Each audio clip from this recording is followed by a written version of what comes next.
Hello everyone, আসসালামু আলাইকুম। Welcome back to my channel Surabhi's world. কাছে দূরে দেশ এবং দেশের বাইরে যে যেখান থেকে আমার আজকের ভিডিওটি দেখছেন, আশা করি সকলেই সুস্থ আছেন, ভালো আছেন। আলহামদুলিল্লাহ, আমি আল্লাহর অশেষ রহমতে ভালো আছি। আমি প্রথমে আড়ং থেকে একদম সিম্পল কিছু শপিং করেছি, সেটাই আপনাদের সাথে শেয়ার করছি। এখানে একটা ম্যাট নিয়েছিলাম। আসলে আড়ংয়ে গেছিলাম, গতদিন কিছু শপিং করেছিলাম, তো সেখান থেকে যে একটা ছেলের জন্য বাসি নিয়েছিলাম, ও ওটা পছন্দ করে নিয়েছে। তো ওইটা দেখে আমার মেয়ে ওইটা নিবে, ও এখন দিবে না, তাই ওই দিক দিয়ে যাচ্ছিলাম। তাই আমার ছেলে বলল যে ওর জন্য আরেকটা বাসি নিয়ে নিতে, সেজন্য ওটাই নিতে গেছিলাম। তো এই ছোট্ট কিউট দুইটা জিনিস আমার কাছে বেশ ভালো লাগলো, তাই দুইটা নিয়ে নিলাম। আর এইটা ওর আগের একটা বাসি, আর এটা আমার মেয়ের আরেকটা। তো একদম সিম্পল শপিংটা কেমন হয়েছে অবশ্যই কমেন্ট করে জানাবেন। আড়ংয়ের প্রত্যেকটা জিনিসই আসলে ইউনিক, সেগুলো বেশ ভালো লাগে। আর এখানে আমার ছেলের স্কুলের পাশে যেহেতু বেস্ট বাই, তো সেখানে প্রতিদিন বা 2-4 দিন পর পরই যখন টুকিটাকি কেনাকাটা জমে তখনই যাই। তো কি একটা কিনতে গেছিলাম, তো সেইখানে এই দুইটা জিনিস আমার কাছে বেশ ভালো লাগলো আমার মেয়ের জন্য। আমরা যেহেতু বাসায় রেগুলারের জন্য সিরামিকের প্লেটে খাবার খাই, তো আমার কাছে মনে হলো মেয়ের জন্য এটা নিই, একটু ইউনিক লাগছে। আর অন্যান্য যেগুলো ইউজ করি অন্য কাজে, তো মেয়ের খাবারের জন্য তো নাই, তো সেই জন্য আমি একটা নিলাম। লিকুইড টাইপের খাবারগুলো যে ছোট বাটির মতো আছে ওইটাতে খাওয়াবো, আর ভাত খিচুড়ি সেটাতে খাওয়াবো প্লেটটাতে। তো সেইগুলো নেওয়ার পরে আমি বিকালে নাস্তা বানাবো, সেই জন্য মনে হলো টি পটে টি ছিল না, তো চাটা আমি ঢেলে নিচ্ছি। আর এটা কিচেনে রাখার জন্য যেখানে আমি রাখি সেইখানেও ঢেলে নিলাম। তো এই বাড়তি যেটুকু ছিল সেখানে আমার যেটা কফি কর্নার আমি একটু একটু করে সাজিয়ে নিচ্ছি, সেইখানেই এই পটটা ফাঁকা ছিল, তো ভাবলাম এখানে বাড়তিটুকু রেখে দেই। তো এইটুকু রেখে দিলাম, দিয়ে চলে আসলাম কিচেনে আমি একদম সিম্পল এবং ঘরে থাকা উপকরণ দিয়েই আজকের নাস্তাটা তৈরি করব, যেটা অনেক কমন একটা খাবার, যেগুলো নুডলস বানাবো আর লাচ্চা বানাবো, আর হচ্ছে চিপস ভেজে নিব আর আম কাটবো। তো প্রথমে আমি চুলাতে দুধ দিয়ে দিলাম, সেটা ফুটবে, হতে হতে আমার অন্যান্য কাজগুলো হবে। তো দুধের সাথে জাস্ট আমি লবণ দিয়ে দিলাম।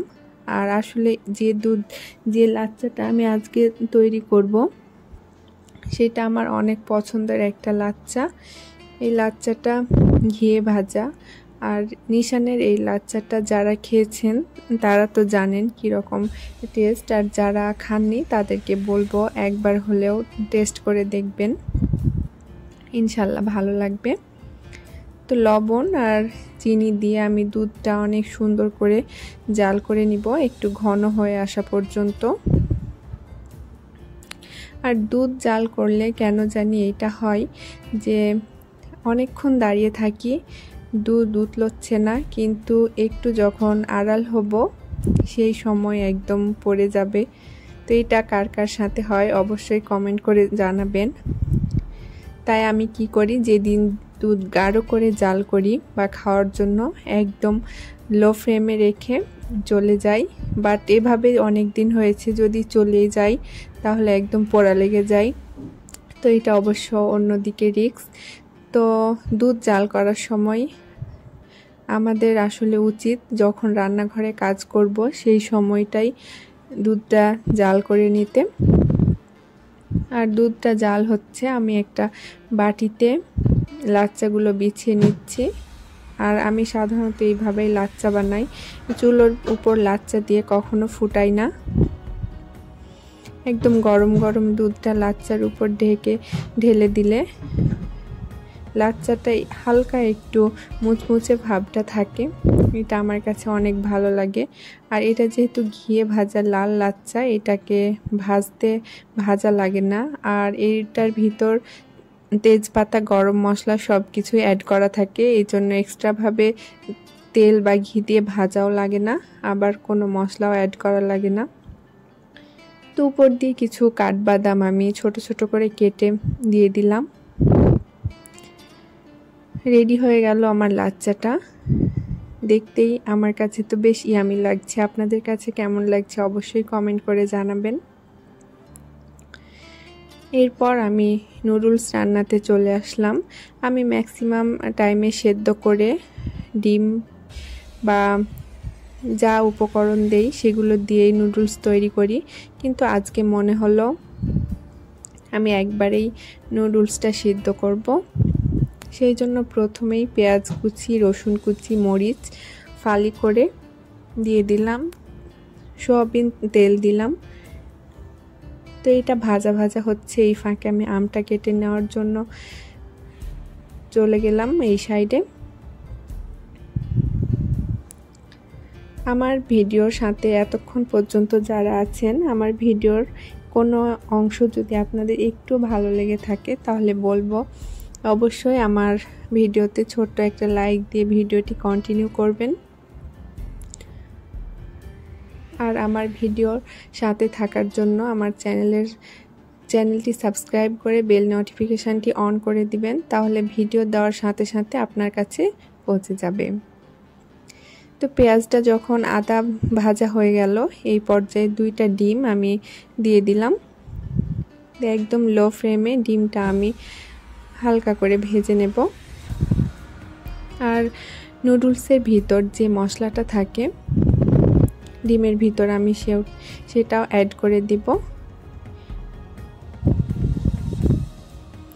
নুডলসটা আমি নিয়ে সেই মশলাটা দিয়ে দিচ্ছি। আর এখানে কিছু গরুর মাংস দিলাম কুচি করে কেটে।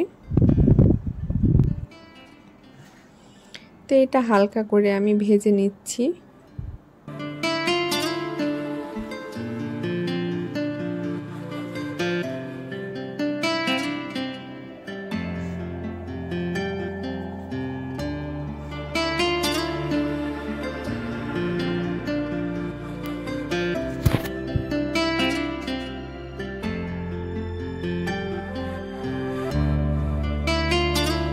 এরপর আমি যে নুডলসটা রান্না করব সেগুলো দিয়ে দিচ্ছি ভেজে রাখা উপকরণগুলোর ভিতর।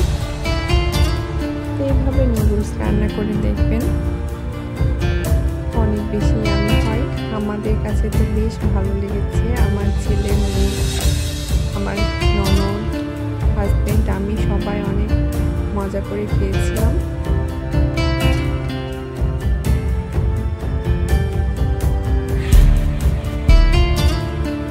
তো নুডলসগুলো দেওয়ার পর আমি এখানে কিছু পানি অ্যাড করে দিলাম, 1 কাপ মতো। তারপর নুডলসটা ভালোভাবে নেড়ে মশলার সাথে মিশিয়ে নিচ্ছি। আর এটার সাথে লবণ দিয়েছিলাম হালকা, আবার উপর দিয়ে কিছু লবণ অ্যাড করে দিব, দিয়ে ঢাকনা দিয়ে ঢেকে বেশ কিছুক্ষণ ওয়েট করব। এবার লবণ দিয়ে দিলাম। এই পর্যায়ে ঢাকনা দিয়ে ঢেকে কিছুক্ষণ করে ওয়েট করতে হবে আর মাঝে মাঝে নেড়ে দিতে হবে। এই অবস্থায় একদম লো ফ্লেমে জাল দিতে হবে যেন নিচে পোড়া লেগে না যায় আর খুব স্মুথ হবে নুডলসটা সিদ্ধ হয়ে যায়। দেখছেন বেশ অনেকটাই সিদ্ধ হয়ে গেছে।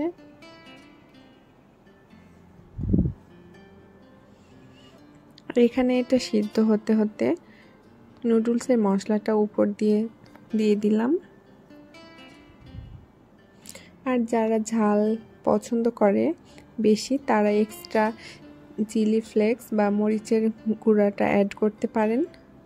লবণটাও পরিমাণ মতো স্বাদ মতো দিয়ে দিবেন, যে যার পছন্দ মতো। অনেকেই নুডলসের যে মশলা থাকে সেইটার বাইরে কোনো মশলা দিতে চায় না, কিন্তু যারা একটু স্পাইসি পছন্দ করে ওদের জন্য ঝাল লবণ একটু যদি এক্সট্রা দেই তাহলে বেশ ভালো লাগে। আমি তো একটু দেই এক্সট্রা।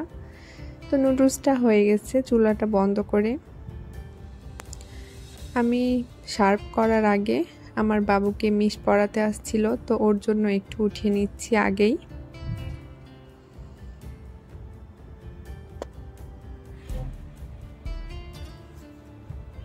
তো এরপরে একটা কড়াইয়ে আমি তেল দিয়ে চিপসটা ফ্রাই করে নিচ্ছি। এই চিপসগুলো খেতে বেশ মজা লাগে, একদম যে পটেটো ক্র্যাকার্স ওই চিপসটা আছে সেইটার মতো। এটার ভিতর মশলা থাকে একটা এক্সট্রা, সেইটা দিয়ে যদি একটু মাখিয়ে নেওয়া যায় তাহলে একদম সেম ফ্লেভারটাই আসে, সেম টেস্টটাই আসে। তো মাঝে মধ্যে আমি মশলাটা ইউজ করি না, আমার মেয়ে এক একটা খায়, তো সেইটা খাওয়া একটু ক্ষতিকরও বটে। সব কিছু টেবিলে নিয়ে চলে আসলাম আমি নাস্তাগুলো রেডি করার পর।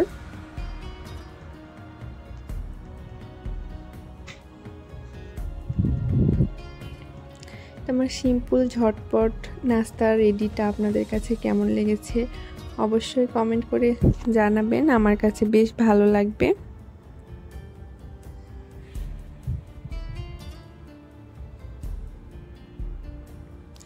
এরপর আমরা সবাই মিলে একটু এনজয় করে নিচ্ছি।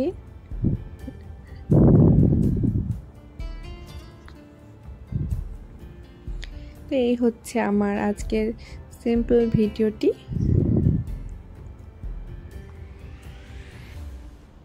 কথা বলতে বলতে আমি ভিডিওর প্রায় শেষ প্রান্তেই চলে আসছি। সকলের সুস্বাস্থ্য কামনা করে ভিডিওটি এখানেই শেষ করছি। সবাই সুস্থ থাকবেন, ভালো থাকবেন। Thank you. আসসালামু আলাইকুম।